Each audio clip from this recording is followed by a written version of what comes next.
میری زندگی کی سب سے بڑی خواہش جی بھر کے گاجر کا حلوہ کھانا ہے۔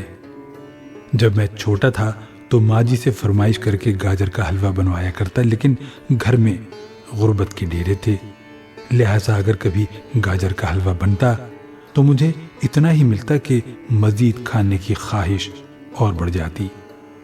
میں نے زندگی میں طے کر دیا کہ خوب محنت کروں گا اور بہت سارا گاجر کا حلوہ کھاؤں گا۔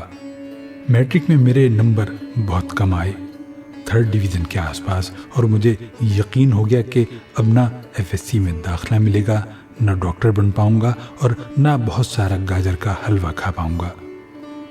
ہمارے گھر کے حالات نہایت مخدوش تھے۔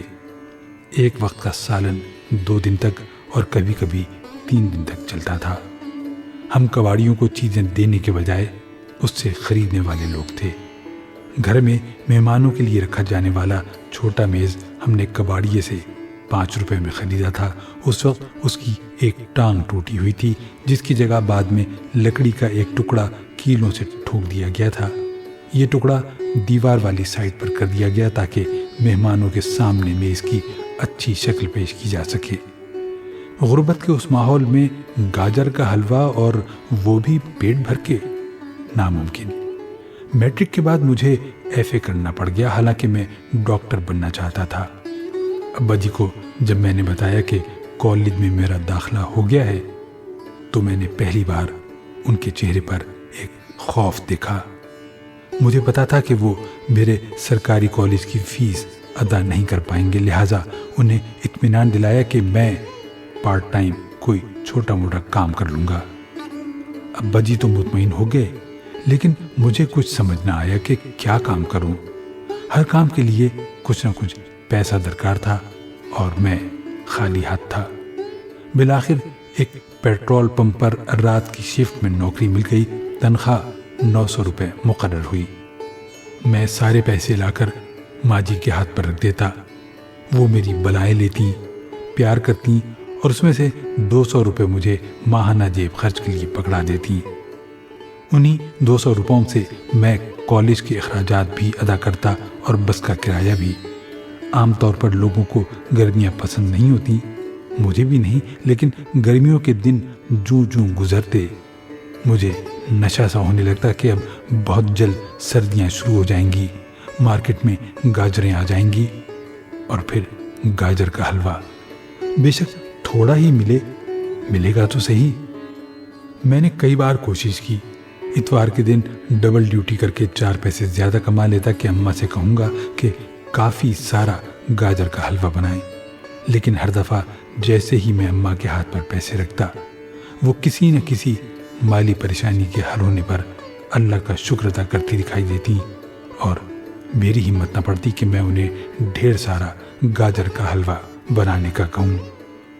اماں کو بھی پتا تھا کہ مجھے گاجر کا حلوہ بہت پسند ہے، لہذا وہ کسی نہ کسی طرح سستی گاجریں خرید کر حلوہ بنا ہی لیتی، لیکن گھر کے افراد کی تعداد 8 تھی اور کسی کو گاجر کا حلوہ ناپسند نہیں تھا۔ مجھے یاد ہے ہم سب بہن بھائیوں کو گاجر کا حلوہ دیتے وقت اماں ہر دفعہ میرے حق میں تھوڑی سی ڈنڈی مار جاتی تھیں۔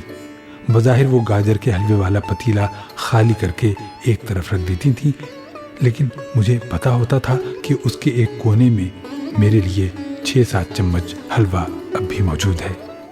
لہٰذا جو ہی سارے ادھر ادھر ہوتے، اماں مسکراتے ہوئے میری طرف دیکھتی اور دیگچی میں سے بچا کچا تھوڑا سا مزید حلوہ چمچ سے کھرچ کر میری پلیٹ میں ڈال دیتی۔ FA میں بھی میرے کوئی خاص نمبر نہ آ سکے، تاہم BA میں داخلہ ہو گیا۔ میں نے پیٹرول پمپ کی نوکری چھوڑ کر ایک پلاسٹک کے برتن بنانے والی فیکٹری میں نوکری کر لی۔ یہاں میری تنخواہ 1200 روپے مقرر ہوئی، تاہم میرا جیب خرچ وہی رہا۔ اب کی بار میں نے سوچا کہ ہر مہینے کسی نہ کسی طرح 50 روپے ضرور جمع کیا کروں گا تاکہ جب سردیاں آئیں تو میرے پاس گاجر کا حلوہ کھانے کے لیے وافر مقدار میں پیسے ہوں۔ اس 50 روپے کے لیے مجھے دوپہر کے کھانے کی قربانی دینا پڑی۔ میں فیکٹری میں ہاف ٹائم کے وقت ڈھیر سارا پانی پی کر پیٹ بھر لیتا اور بھوک کو زبردستی بھلا دیتا۔ کچھ دنوں تک مجھے اس کی عادت ہو گئی۔ مجھے یاد ہے جب اکتوبر کا مہینہ شروع ہوا تو میرے پاس 300 روپے جمع ہو چکے تھے۔ میں بہت خوش تھا۔ ہر روز فیکٹری جاتے ہوئے راستے میں سبزی والے سے گاجروں کا ضرور پوچھتا۔ ایک دن اس نے بتایا کہ گاجریں آ گئی ہیں لیکن ابھی کڑوی ہیں، میٹھی گاجریں 1 ماہ تک آئیں گی۔ میں نہال ہو گیا، گویا اب میری دلی خواہش پوری ہونے میں صرف 1 ماہ رہ گیا تھا۔ نومبر میں جب مجھے تنخواہ ملی تو میرے پاس جمع کیے ہوئے پیسے 350 ہو چکے تھے۔ میں نے سوچا کہ اگر 350 روپے سے گاجر کا حلوہ بنایا جائے تو یقیناً ہم سب گھر والے پیٹ بھر کے گاجر کا حلوہ کھا سکتے ہیں۔ میں نے اماں کو تنخواہ کے پیسے پکڑائے تو ان کے حلق سے ایک آہ نکل گئی۔ میں چونک گیا۔ پہلے تو وہ ہمیشہ تنخواہ کے پیسے دیکھ کر خوش ہو جایا کرتی تھیں، اب ایسا کیا ہوا تھا؟ پوچھا تو کہنے لگی، تمہاری بہن کے رشتے کے لیے جس جگہ بات چل رہی تھی انہوں نے ہاں کر دی ہے، لیکن وہ لوگ دسمبر سے پہلے شادی کرنا چاہ رہے ہیں۔ ہمارے پاس تو کھانے کے پیسے نہیں، اتنا سارا انتظام کیسے ہوگا؟ میں ساری بات سمجھ گیا تھا، لہٰذا اماں کو تسلی دی کہ خدا بہتر کرے گا۔ اگلے دن میں نے فیکٹری کے مالک سے ایڈوانس کی بات کی۔ خدا ان کا بھلا کرے، وہ مان گئے اور 5000 روپے عنایت کر دیے۔ کچھ پیسے اماں نے بھی جوڑے ہوئے تھے، لہٰذا انتہائی سادگی سے بہن کی شادی ہو گئی۔ میں BA سے MA میں آ گیا۔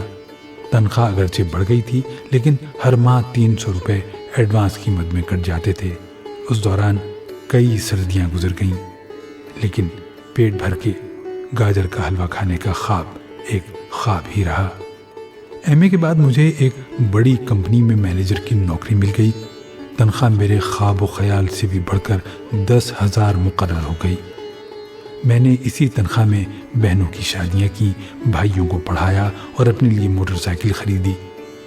بہت سارا گاجر کا حلوہ کھانے کی خواہش اب بھی میرے اندر موجود تھی، لیکن مصروفیت اتنی بڑھ چکی تھی کہ صبح کا گیا رات کو گھر آتا اور سو جاتا۔ میں چاہتا تو مٹھائی کی دکان سے بھی گاجر کا حلوہ خرید کر کھا سکتا تھا، لیکن مجھے گھی والا حلوہ پسند نہیں تھا۔ اماں دودھ اور کھویا ڈال کر جو حلوہ بناتی تھیں وہی مجھے پسند تھا۔ پھر قسمت نے اپنا دوسرا رخ بھی دکھا دیا۔ اماں ایک دن چارپائی پر لیٹی اور اگلے دن قبر کی نظر ہو گئی۔ ابھی اس صدمے کی شدت کم نہیں ہوئی تھی کہ 1.5 سال بعد والد صاحب بھی چل بسے۔ آج میرے پاس روپے پیسے کی ریل پیل ہے۔ میری بیوی بالکل میری ماں جیسا گاجر کا حلوہ بناتی ہے۔ میرے بیٹے بیٹیاں بہت شوق سے یہ حلوہ کھاتے ہیں، لیکن میں نہیں کھا سکتا۔ میں شوگر کا مریض ہوں اور ڈاکٹرز نے مجھے سختی سے میٹھا منع کیا ہوا ہے۔ جب کچھ نہیں تھا تو میں گاجر کا حلوہ کھا سکتا تھا، اب سب کچھ ہے لیکن گاجر کے حلوے کا 1 چمچ بھی میرے لیے زہر ہے۔ ملک صاحب نے اپنی بات ختم کرتے ہوئے ٹیشو پیپر نکالا، اپنی بھیگی پلکیں صاف کرتے ہوئے جیب سے کینڈل کی ڈبی نکالی اور 1 گولی چائے میں ڈال کر چمچ سے ہلانے لگے۔ میں نے ایک جھرجھری سی لی اور اپنی 2 چمچ چینی والے چائے کے کپ کو دل سے لگاتے ہوئے ہونٹوں سے لگا لیا۔